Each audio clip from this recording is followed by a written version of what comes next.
혹시 방금 족보를 쭉 읽는 중에 마음이 원망하신 분 없습니까?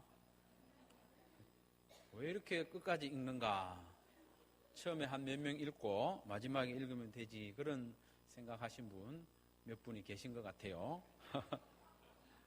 성경에 보면 족보 이야기가 몇 군데 나오는데 그 족보들마다 핵심적인 의미, 굳이 그 족보를 기록한 목적을 짐작할 수 있습니다.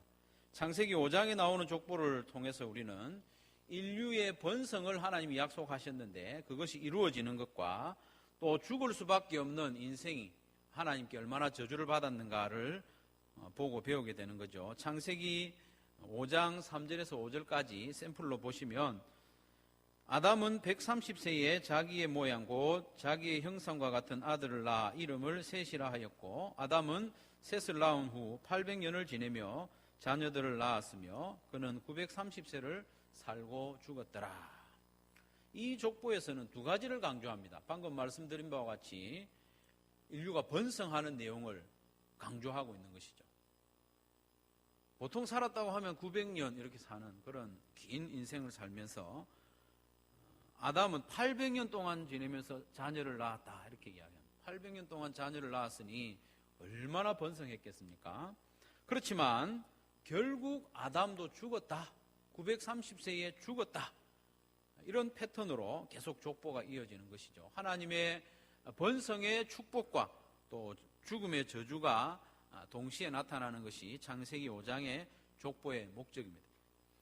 그리고 쭉 성경을 읽어가다 보면 역대상을 만나게 되는데 1장부터 9장까지 아주 길게 족보가 나옵니다. 이 성경을 통독하는데 큰 위기죠. 역대상을 읽게 되면. 역대기를 기록한 때는 이스라엘 백성들이 나라를 잃고 심히 고생하던 때입니다. 소망이 없을 때이기 때문에 이 족보를 기록함으로 너희들은 소망이 있다. 아브라함의 백성이지 않느냐. 그리고 너희들의 조상들 가운데 다윗과 같은 위대한 왕이 있으니 소망을 가져라.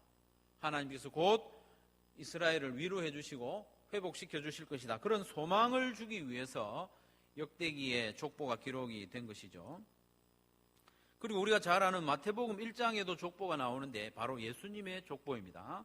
1장 1절은 이렇게 말씀합니다. 아브라함과 다윗의 자손 예수 그리스도의 계보라. 이 족보에서 강조하고자 하는 것은 뭐냐 하면 예수님은 아브라함에게 약속하신 대로 약속의 자녀로 오셨다. 그리고 다윗의 후손으로 오셨는데 예수님은 다윗처럼 왕으로 오셨다. 그것을 강조하기 위해서 마태복음 1장에는 예수님의 족보를 그렇게 기록을 하고 있습니다. 그런데 누가복음 3장에 나오는 이 족보는요, 앞에서 말씀드린 그 족보들과는 달리 그 의미와 기록 목적을 쉽게 발견하기 어렵습니다. 한번 읽고 지나가서는 이 족보를 왜 여기에 기록해 두었는지 이해하기가 어렵습니다. 한두 절도 아니고 자그마치 16절에 걸쳐서 제가 세보니까 77명의 이름이 기록이 되어 있습니다. 이렇게 길게 기록한 데는 어떤 목적이 있지 않겠는가? 아무 이유 없이 이렇게 기록하지는 않았을 것입니다. 그래서 이 족보를 반복해서 읽어보았습니다. 왜 이런 족보를 여기에다가 기록했을까 생각하면서 또 마태복음 1장에 나오는 족보와 비교하면서 자꾸 한번 읽어보았습니다. 자꾸 읽는 가운데 마음에 점점 감동이 일어나는 거예요. 사람 이름만 계속 나오는데 감동이 나오는 거예요. 이 족보에 담긴 하나님의 큰 사랑을 점점 짐작하게 되고 이 족보에 나오는 하나님의 위대한 구원 역사를 보게 되니 마음에 감동이 생기는 것입니다. 이 족보는 어디까지나 사람의 족보입니다. 사람의 이름으로 가득한 족보입니다. 그런데 사람의 족보에 하나님의 아들이신 예수님의 이름이 등재되어 있는 거예요. 너무나도 놀랍고 신기한 족보입니다. 우리 예수님은 창조주 하나님이시지 않습니까? 요한복음 1장에 보면 예수님이 없이는 이 땅에 만들어진 것이 하나도 없다, 그렇게 선언하므로 예수님은 하나님이심을 말씀하고 있습니다. 하나님이신 예수님께서 이 땅에 아기로 태어나셔서 사람의 족보에 그 이름을 올리신 겁니다. 참 놀랍지 않습니까? 이게 뭐 비교될 만한 이야기인지 모르지만, 강아지가 아무리 똑똑하고 또 가문이 있다고 그래도 내 이름을 거기 강아지 족보에 올리는 것은 기분 좋은 일이 아닙니다. 있을 수 있는 일이 아닙니다. 그런데 하나님이신 예수님께서 그 이름을 사람의 족보에 이름을 올리신 거예요. 이것이 성탄에 나타난 하나님의 놀랍고도 크신 사랑입니다. 성도 여러분, 하나님의 아들이신 예수님께서 저와 여러분들을 얼마나 사랑하셨으면 사람의 몸을 입고 이 땅에 오셨겠습니까? 하나님께서 사람의 족보에 자기의 이름을 올리시기까지 우리를 찾아오신 사랑이 이 족보에 나타납니다. 그 사랑이 얼마나 큰지 상상을 해보셨습니까? 더군다나 이 사람들은 하나님을 거역한 죄인들입니다. 죄인들의 이름으로 가득한 그 족보에 하나님의 아들 예수님의 이름이 기록이 된 것입니다. 하나님의 크신 사랑이죠. 예수님은 이름만 족보에 올리신 것이 아니라 그 삶 자체를 죄인들 사이에 던지고 있음을 21절과 22절 말씀이 가르쳐 줍니다. 21절과 22절 같이 한번 읽겠습니다. 시작.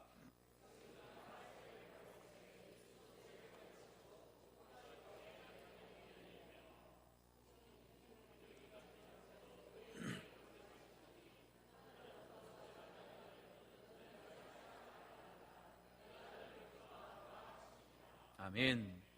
요한의 세례는 죄 사함의 물 세례입니다. 그런데 죄가 없으신 예수님께서도 죄인들 사이에 들어오셔서 그 가운데 줄을 서시고 차례를 따라 요한에게 세례를 받으신 거예요. 죄가 없으신 분이지만 죄인들 사이에 들어오신 거예요. 그러면서 이 세례를 받으신 후에 하나님께서는 다시 이는 내 사랑하는 아들이라 선언해 주고 있죠. 이 족보를 보면서 떠오르는 찬송이 304장, 그 크신 하나님의 사랑. 그 가사 중에 일부를 보면 저 높고 높은 별을 넘어 이 낮고 낮은 땅 위에 죄 범한 영혼 구하려 그 아들 보내사 화목제물 삼으시고 죄를 용서하셨다. 그 하나님의 사랑은 크고 영원한 사랑이다, 이렇게 찬양을 하지 않습니까? 하나님께서 우리를 사랑하셔서 예수님을 우리 가까이 보내셨는데 저 높고 높은 별을 넘어 우주를 건너서 낮고 낮은 땅에 보내셨다, 이렇게 시로 노래하죠. 그렇지만 사실은 우주를 건너온 그 이상입니다. 사람이 생각할 수 있는 물리적인 최장거리는 우주를 건너는 것 아니겠습니까? 우주의 크기가 아마 100억 광년 정도 된다고 과학자들이 그렇게 짐작을 하고 있는데, 100억 광년, 빛의 속도로 100억 년을 날아가야 우주를 횡단할 수 있는 것이죠. 그 100억 광년을 건너서 오시는 것보다 더 멀리 오신 것이죠. 더 힘든 길을 오신 것입니다. 왜냐하면 하나님은 하나님이시고 우리는 사람이기 때문입니다.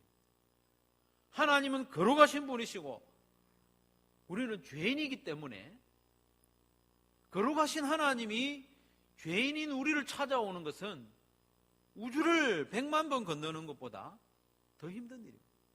있을 수 없는 일이죠. 여러분이 알고 있는 사랑 가운데 가장 아름답고 고귀한 사랑이 있더라도 우리 하나님의 사랑과는 좋게 비교할 수 없습니다. 하나님께서 우리를 얼마나 사랑하셨으면 죄인과 똑같은 사람의 몸을 입고 이 땅에 태어나셨고 죄인들의 이름으로 가득한 그 족보에 예수님의 이름을 올리시기까지 하셨겠습니까? 예수님의 탄생은 죄인을 찾아오시고 그 죄인들의 이름 사이에 예수님의 이름을 기록할 만큼 큰 사랑을 나타내주고 있는 것이죠. 이 족보가 그 하나님의 사랑을 우리에게 가르쳐주고 있습니다. 두 번째로 이 족보를 통해서 우리는 하나님의 사랑은 변하지 않고 영원하다는 것을 깨닫게 됩니다. 사람들의 사랑은 영원하지 않습니다. 변합니다. 아무리 뜨거운 사랑이라도 세월이 좀 지나면 식고 약해집니다. 젊은이들이 결혼을 할 때 얼마나 뜨겁게 사랑하는지 모릅니다. 좋아서 어쩔 줄을 모릅니다. 그래서 하늘에 있는 별이라도 따다 줄 것처럼 그렇게 말을 하다가 결혼을 하고 세월이 좀 지나면 쓰레기도 밖에 안 나다버리는 그런 모습을 보게 됩니다. 사람의 사랑은 오래가지도 않고 잘 변합니다. 그러나 우리 하나님의 사랑은 세월이 아무리 지나도 변하지 않습니다. 약해지지도 않고 우리를 향한 하나님의 사랑은 영원하다는 것을 이 족보를 통해서 가르쳐 주시는데 영원한 사랑을 마음에 믿으시기를 바랍니다. 우리 하나님께서는 아담과 하와가 범죄한 이후에 즉각적으로 구원을 약속하시고 내가 너희를 사랑한다고 말씀해 주셨습니다. 예수님을 여자의 후손으로 태어나게 하실 것을 약속하셨지 않습니까? 그것은 뱀에게 저주를 하는 중에 약속하신 겁니다. 창세기 3장 15절에 이르기를 내가 너로 여자와 원수가 되게 하고 내 후손도 여자의 후손과 원수가 되게 하리니 여자의 후손은 내 머리를 상하게 할 것이요 너는 그의 발꿈치를 상하게 할 것이니라. 창세기 3장 15절은 너무나도 중요한 말씀입니다. 처음으로 성경의 복음이 기록된 것이거든요. 아담 때로부터 이렇게 선언된 하나님의 약속과 사랑은 세월이 흐르고 흘러도 변하지 않고 식지 않았습니다. 오늘 족보에 등장하는 수많은 사람들, 이들이 태어나고 죽어가는 모든 세월 동안에 하나님의 사랑은 변하지 않았습니다. 식지 않았습니다. 아담이 몇 년을 살았습니까? 930년을 살았습니다. 부럽죠? 안 부럽습니까? 93년만 살아도 좋은데 930년을 살았습니다.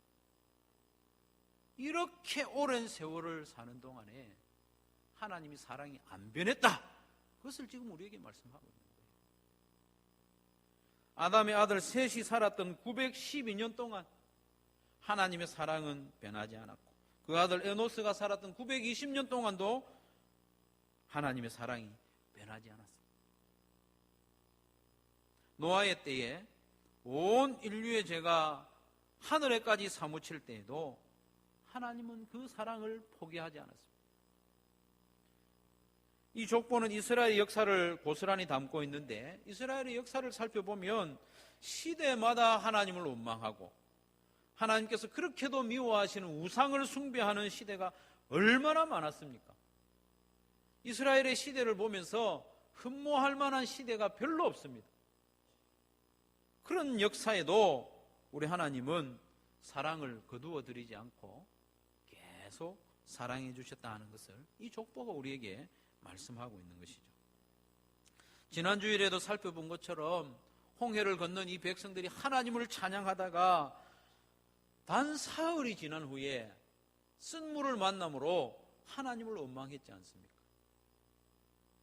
하늘에서 내려주신 만나를 거두어 먹고 하나님께서 주신 구름 기둥 아래에서 시원하게 지내면서 애굽 생활을 회상하고 그때가 좋았다, 그때가 행복했다 하나님을 원망하는 백성들이었는데 그럼에도 불구하고 우리 하나님의 사랑은 변하지 않았다. 아담에서부터 예수님의 육신의 아버지 요셉에게 이르기까지 이 긴 족보 가운데 하나님의 사랑이 변하지 않고 영원하다는 것을 우리에게 시각적으로 보여주는 것이죠. 하나님께서는 아담 때에도 죄인들을 사랑하셨고 세세 때에도, 에노스 때에도, 가이난 때에도, 마할랄렐 때에도, 에녹 때에도, 무두셀라 때에도 계속해서 사랑하셨다는 것을 이 족보를 통해서 우리에게 말씀하고 있는 것이죠. 그래서 예레미야 31장 3절 말씀에 이르기를 옛적에 여호와께서 나에게 나타나사 내가 영원한 사랑으로 너를 사랑하노라. 하나님이 우리를 사랑하시되 영원한 사랑으로 사랑하신다고 말씀하고 있는 것이죠. 예레미야는 하나님의 심판을 유대에 선언하던 선지자입니다. 하나님의 심판을 선언하는 그 선지자에게도 말씀하시기를 내가 영원한 사랑으로 너희를 사랑한다. 사랑으로 심판한다는 것을 말씀하고 있는 것이죠. 요한복음 13장 1절에도 예수님이 말씀하시기를 예수께서 자기 사람들을 사랑하시되 끝까지 사랑하신다고 했습니다. 자기 사람들을, 택한 백성들을 사랑하시되 끝까지 사랑하시는, 끝까지. 모든 제자들이 예수님을 배반할 그 사건을 앞두고 이르는 말씀이거든요. 모두가 예수님을 버리고 모른다 하고 떠나갈 그것을 알면서도 예수님은 끝까지 제자들을 사랑하셨다 말씀하고 있는 것이죠. 이 사랑은 바로 저와 여러분을 향한 하나님의 사랑인 줄로 믿으시기를 바랍니다. 하나님의 사랑은 우리의 모습에 따라서 바뀌지 않는다는 것입니다. 그래서 예수님의 이 족보에 기록된 한 사람 한 사람의 이름을 읽어가면서 왜 이렇게 의미 없이 그 위는 기록했는가 원망할 수도 있지만 이것이 하나님의 영원한 사랑이라는 것을 깨닫게 되면 내가 알지 못하는 이 사람의 이름을 읽으면서도 이 사람의 시대에도 하나님의 사랑은 변하지 않았구나 감동이 밀려오게 되는 것입니다. 사랑하는 성도 여러분, 이처럼 변하지 않는 하나님의 사랑, 영원한 사랑이 예수님의 탄생으로 우리에게 직접 다가왔다는 것을 마음에 새기고 성탄절을 기다리는 저와 여러분 되기를 바랍니다.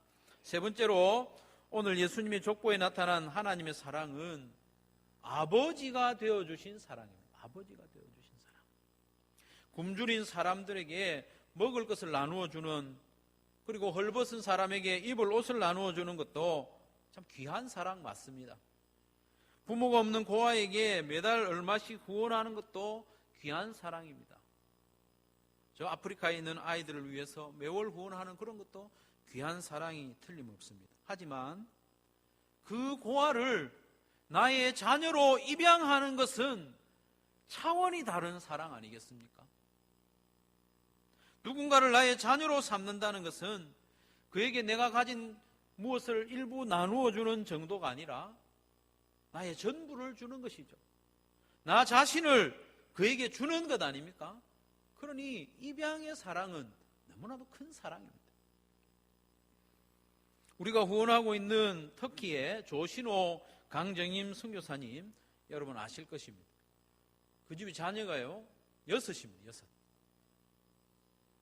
3명을 입양을 해서 양육을 하고 있어요. 아이가 이미 3명이나 있음에도 불구하고 부모 없는 그 아이들을 하나씩 입양을 해서 이제 6명의 자녀를 양육을 하고 있습니다. 이 나라에서도요 그것을 알고 크게 칭찬하고 상도 주고 격려하는 것을 제가 들었습니다. 이 아이를 자녀로 삼는 것은 재산을 좀 나누어 주는 것하고 차원이 다른 사랑입니다. 부모가 되어주는 사랑이지 않습니까? 다 주는 것이죠. 자기 자신을 주는 사랑입니다. 오늘 본문에 나오는 이 족보는 하나님께서 우리를 자녀로 삼으시는 사랑을 나타내주고 있습니다. 예수님을 이 땅에 보내시고 십자가에 매달아 죽이심으로 우리를 하나님의 자녀로 삼으신 것이죠. 예수님으로부터 시작한 이 족보는 하나님에게까지 올라가고 있습니다. 23절에 보면 예수께서 가르치심을 시작하실 때에 30세쯤 되시니라. 사람들이 아는 대로는 요셉의 아들이니 요셉의 위는 헬리오, 이렇게 족보를 시작하고 있습니다. 요셉의 위는 헬리라고 했는데 여기서 위라고 하는 단어의 뜻은 아버지라는 뜻입니다. 그래서 어떤 성경은 요셉의 아버지는 헬리요 이렇게 번역하기도 하고 요셉은 헬리의 아들이다 이렇게 번역을 하기도 합니다. 중요한 것은 38절 마지막 부분에 나옵니다. 38절 마지막 부분에 보면 그 위는 아담이요 그 위는 하나님이시니라. 그래서 다른 번역 성경에 보면 아담의 아버지는 하나님이시니라 이렇게 번역을 하고 있습니다. 혹은 아담은 하나님의 아들이니라 이렇게 번역을 하고 있는 것이죠. 이 족보의 결론이 이것입니다. 이 족보의 결론이 이것입니다. 아담이 하나님의 아들이라는 것입니다. 하나님이 아담의 아버지가 되어주셨다는 것이 이 족보의 결론입니다. 그것이 어떻게 가능합니까? 예수님 때문에 가능합니다. 예수님이 사람으로 나셔서 죄인의 족보 안으로 들어오셨기 때문에 모든 자손들이 하나님을 아버지라 부를 수 있게 되었다는 것입니다. 예수님 때문에 아담이 하나님의 아들이 되었다는 것입니다. 그래서 구약시대의 모든 백성들도, 구원받은 모든 백성들도 예수님 때문에 구원받는 것이죠. 율법 때문에 구원받는 게 아니고 예수님의 은혜로 구원받는 것입니다. 사랑하는 성도 여러분, 하나님께서 예수님을 사람으로 이 땅에 나게 하시고 죄인들의 족보에 이름을 올리게 하시며 예수님을 마침내 고통과 수치의 십자가에 죽게 하신 목적이 바로 여기에 나타나고 있습니다. 이 목적이 족보에 나타나고 있는데 아담을 하나님의 아들로 삼으시기 위해서, 바로 저와 여러분을 하나님의 자녀로 삼으시기 위해서 예수님을 이 족보에 올리신 것입니다. 이것이 이 족보에 나타난 하나님의 사랑이고 성탄을 통해서 드러난 하나님의 크신 사랑입니다. 이 족보의 구조를 보면 이 하나님의 사랑이 얼마나 크고 놀라운지 좀 더 분명히 알 수 있는데, 이 족보에 나오는 모든 사람들의 이름이 예수님과 하나님 사이에 다 들어있음을 우리가 보게 됩니다. 예수님으로부터 시작해서 하나님에게까지 이르는 것이죠. 마치 예수님과 하나님이 수학기호의 괄호가 되어주신 것이죠. 마치 괄호 안에 있는 것을 다 모으는 것처럼 예수님과 하나님이 괄호가 되셔서 모든 죄인들의 이름을 포함하고 있는 것이죠. 성도 여러분, 저와 여러분들의 이름도 예수님과 하나님 사이 이 괄호 안에 있음을 믿으시기를 바랍니다. 얼마나 위대한 사랑입니다. 사랑하는 성도 여러분, 이 놀랍고도 크신 사랑을 받은 우리는 어떤 반응을 보여야 하겠습니까? 하나님께서 이런 사랑을 베푸시면서 우리에게 어떤 반응을 기대하시겠느냐 하는 것입니다. 무엇을 기대하면서 이런 사랑을 베푸셨겠습니까? 여러분은 누군가를 사랑하면서, 사랑을 베풀면서 무엇을 기대하십니까? 사랑에 대한 반응이 무엇입니까? 사랑이어야 합니다. 하나님께서 우리를 이처럼 사랑하시면서 우리에게 기대하신 바는 바로 사랑입니다. 우리에게 있는 그 무엇이 아니라 우리의 사랑이죠. 우리가 가진 재주나 우리가 가진 재물이나 우리가 가진 명예나 이런 것들로 하나님께 그 사랑을 되갚을 수 없죠.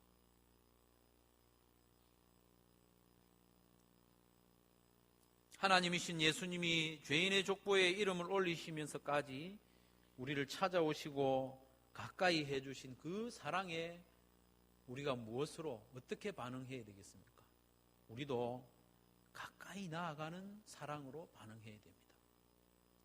우주를 건너서 죄인이 나를 찾아오셨는데, 거룩하신 하나님의 그 보좌를 버리고 낮고 천한 이 땅에 죄인들에게로 찾아오셨는데, 그렇게 사랑해 주셨는데 우리도 하나님을 더 가까이 하고 나아가는 그런 사랑으로 반응을 해야 합니다.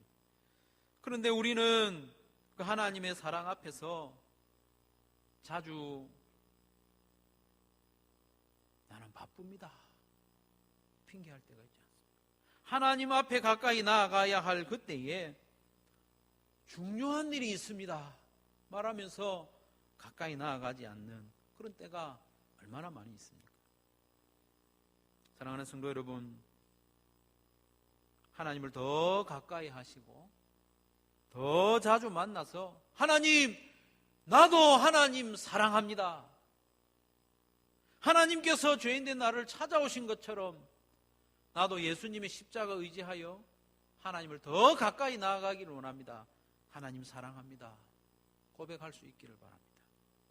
하나님의 영원하고 변하지 않는 사랑을 우리가 받았지 않습니까? 하나님을 향한 우리의 사랑도 그렇게 되기를 원합니다.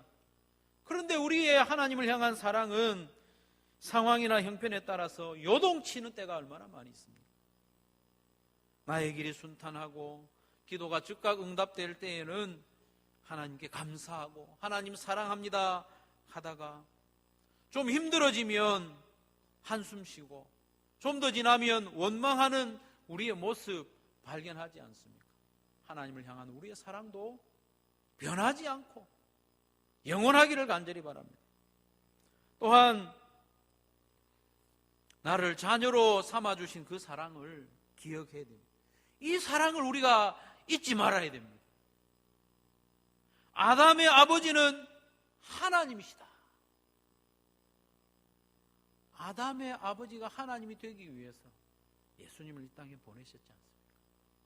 하나님이 나의 아버지가 되기 위해서 예수님을 이 땅에 보내시고 죄인들의 족보에 예수님의 이름을 기록했지 않습니까? 그 놀라운 사랑을 우리는 한시도 잊어서는 안 됩니다. 우리는 아버지 하나님을 사랑해야 됩니다. 아버지 하나님을 사랑해야 됩니다. 죄인인 나를 자녀 삼아주신 그 사랑에 반응하는 것은 아버지 하나님을 사랑하는 것입니다. 앞서 말씀드린 그 조신호 선교사님의 그 입양된 자녀들이 그 부모를 얼마나 사랑하겠습니까? 나이가 들어 알게 될 것입니다. 부모 없는 나를 자녀로 삼아주셨군요. 그걸 알게 되면 자기의 친부모보다 더 사랑하지 않겠습니까? 우리는 하나님의 자녀가 될 수 없는 존재입니다. 영원한 진노를 받아 지옥의 형벌을 받아야 되는 그런 존재였는데 예수님을 대신 죽임으로 나를 하나님의 자녀로 삼아주셨지 않습니까? 우리 아버지 대신 하나님을 더 사랑하는 저와 여러분들이 되기를 바랍니다. 성탄의 계절에 하나님께로부터 받은 이 큰 사랑을 마음에 잘 새기시고 하나님을 더 사랑함으로 하나님의 사랑에 반응하는 저와 여러분들의 삶이 되기를 주님의 이름으로 축원합니다.